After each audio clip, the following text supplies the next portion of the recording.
English में doubt दोस्तों तो ज्वाइन कीजिए मुझे। मेरा नाम है यश। मैं रिपेयर करूंगा आपके इंग्लिश के डाउट्स हिंदी में। तो मेरे चैनल को लाइक कीजिए, सब्सक्राइब कीजिए और शेयर कीजिए।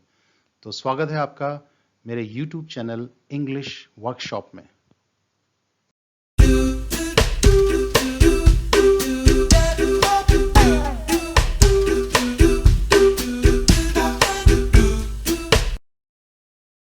इंग्लिश वर्कशॉप में आज हम करते हैं spot the error from competitive exams SSC CGL level पर पार्ट 1। तो शुरू करते हैं आज का सफर। तो सबसे पहले आपके लिए टेस्ट। तो आपको यहां पॉज लेना है, इन क्वेश्चंस को जरूर देखना है एक बार और देखना है किस पार्ट में एरर है। ये सारे क्वेश्चंस एग्जाम में आ चुके हैं और एरर भी बताना है और ये भी बताना है कि ये एरर जो आया है किस टॉपिक से आया है, ग्रामर के किस चैप्टर से आया है। तो कुछ क्वेश्चंस ये हैं और बाकी कुछ क्वेश्चंस ये हैं।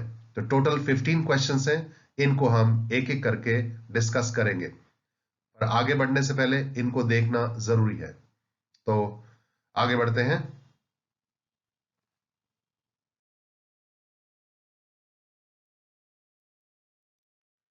तो टॉपिक है स्पॉट द एरर। तो सबसे पहला क्वेश्चन देखते हैं। When viewed with this point of view, the entire episode assumes a different color altogether. तो ये क्वेश्चन है, इसके 4 पार्ट्स हैं और देखना है कौन से पार्ट में एरर है। तो ये क्वेश्चन पहले एसएससी सेक्शन ऑफिसर ऑडिट 1997 में आ चुका है। तो इसमें ये भी देखना है कि कहाँ एरर है और किस लेसन से, किस चैप्टर से, ग्रामर के किस चैप्टर से है। तो इसका आंसर पार्ट 1 है। पार्ट 1 में एरर है, तो रिपेयर करते हैं इसे। तो with his point of view, तो यहां पर ये गलत है। तो यहां होना चाहिए from his point of view.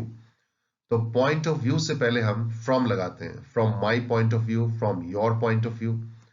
Sentence देखिए, from my point of view the mission has been an utter failure.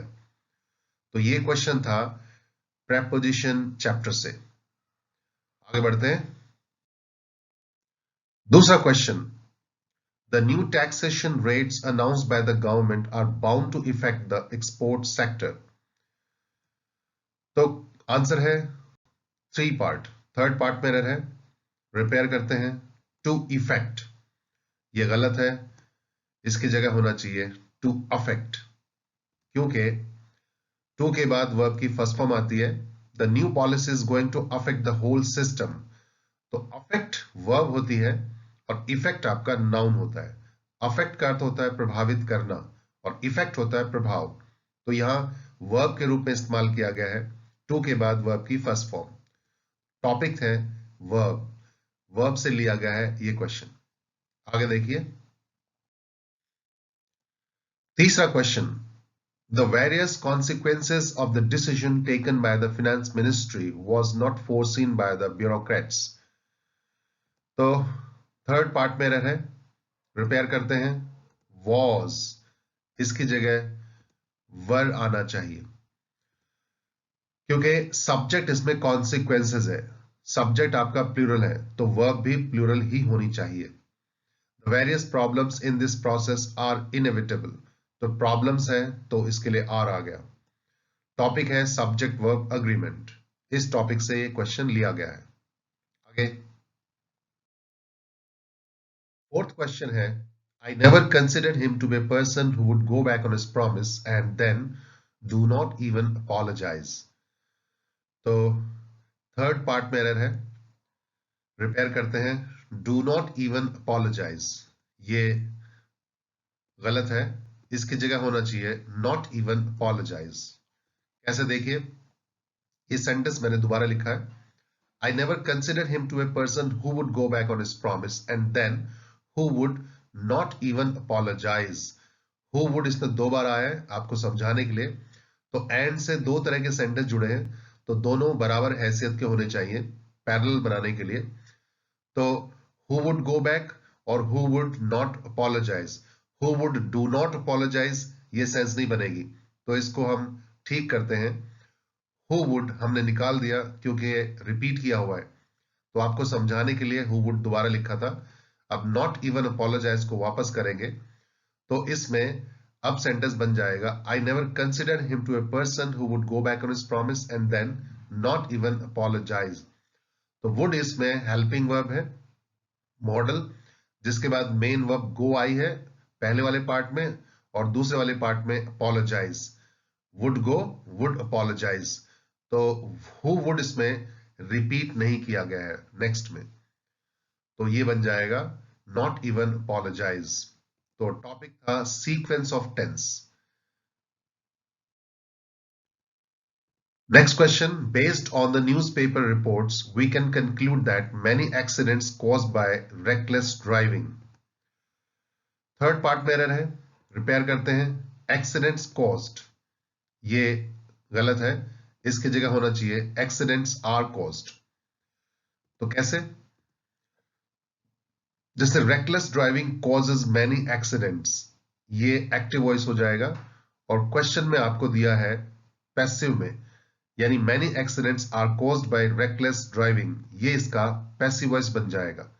और क्वेश्चन में जो थर्ड पार्ट में मैनी एक्सीडेंट्स कॉज नहीं होगा, many accidents are caused by reckless driving, ये passive voice है, chapter voice इससे लिया गया है।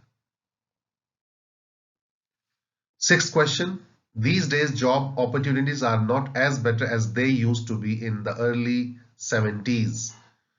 तो फर्स्ट पार्ट में एरर है, रिपेयर करते हैं as better, तो ये गलत है, इसकी जगह होना चाहिए as good, क्योंकि as और as के बीच में हमेशा एडजेक्टिव की पॉजिटिव डिग्री आती है और बेटर कंपैरेटिव डिग्री है।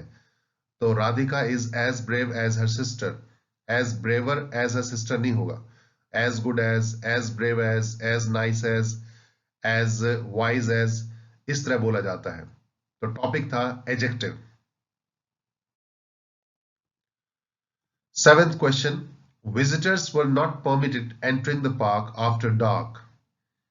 सेकेंड पार्ट में एरर है, रिपेयर करते हैं एंटरिंग, इसकी जगह होना चाहिए to enter.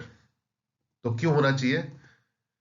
No one is permitted to enter the hall without the admission slip। कहने का मतलब परमिट जो वर्ब होती है अपने पीछे इन्फिनेटिव लेती है, टू के बाद वर्ब की फर्स्ट फॉर्म, तो ये टॉपिक था इन्फिनेटिव का। I saw him a couple of times since May। तो फर्स्ट पार्ट में एरर है, रिपेयर करते हैं saw, ये गलत है, इसकी जगह होना चाहिए have seen। तो सेंटेंस बनेगा, अब देखिए एक sentence, I have seen this web series 4 times since July। तो मैं जुलाई से इस वेब सीरीज को 4 बार देख चुका हूं। तो सोल्यूशन क्या है? दो प्रेपोजिशन सिंस होती है, ये सभी प्रकार के परफेक्ट टेंसेस में आती हैं। आपके टोटल टेंसेस होते हैं 12, 12 में से 6 टेंसेस परफेक्ट होते हैं, उन्हीं में सिंस आता है, और जिनमें परफेक्ट नहीं आता उनमें सिंस कभी नहीं आता। तो सेंटेंस बन जाएगा I have seen him a couple of times since May. तो ये टेंस का एरर था। नेक्स्ट क्वेश्चन है, tea which I am drinking is hot. तो फर्स्ट पार्ट में एरर है, रिपेयर करते हैं टी, यहां गलत है, यहां होना चाहिए द टी, क्योंकि कौन सी चाय? जो मैं पी रहा हूं। तो T is not good for health, यहां इस सेंटेंस में टी का इस्तेमाल किया गया है एक जनरल सेंस में। तो जब टी यानी कि material uncountable noun general sense में इस्तेमाल होता है तो कोई आर्टिकल नहीं आता। लेकिन the T which I took this morning was very tasty, तो कौन सी चाय टेस्टी थी? जो मैं पी रहा था। तो यहां टी इन ए पर्टिकुलर सेंस इस्तेमाल की गई है। तो मटेरियल अनकाउंटेबल नाउन जब पर्टिकुलर सेंस में होती है उसके आगे द लगता है, अदरवाइज जनरल सेंस में द नहीं आता। टॉपिक था article. Next question, we were looking forward to hear news about the missing fisherman. तो सेकेंड पार्ट में है, रिपेयर करते हैं टू हियर, इसकी जगह होगा टू हियरिंग, यानी टू हियर यहां पर ये इन्फिनेटिव नहीं है बल्कि एक सेंटेंस देखते हैं, I am looking forward to meeting them soon. तो लुक फॉरवर्ड टू ये पूरी एक यूनिट है, पूरा एक फ्रेज है, इसके बाद हमेशा वर्ब की फर्स्ट फॉर्म के साथ आईएनजी आता है। लुक फॉरवर्ड का कोई अर्थ नहीं बनेगा, लुक फॉरवर्ड का मतलब होता है आगे देखो, लेकिन लुक फॉरवर्ड टू कहेंगे पूरा पूरा यूनिट, इसका अर्थ हो जाएगा भविष्य में उम्मीद करना। और लुक फॉरवर्ड टू एक यूनिट है, एक पूरा फ्रेज है, इसके बाद वर्ब के साथ आईएनजी आता है, यानी जेरेंड आता है। तो टॉपिक था जेरेंड का। Next question. One of the questions he asked me was, who did you travel with? तो थर्ड पार्ट में एरर है, रिपेयर करते हैं। who ये गलत है, इसकी जगह होना चाहिए whom। कैसे? who plays with you, इस सेंटेंस में who काम कर रहा है सब्जेक्ट का, प्ले जो वर्ब है उसका सब्जेक्ट बना है। और whom do you play with, इसमें whom काम कर रहा है ऑब्जेक्ट का, प्रेपोजिशन with का ऑब्जेक्ट है whom, और प्रेपोजिशन के बाद हमेशा ऑब्जेक्ट आता है।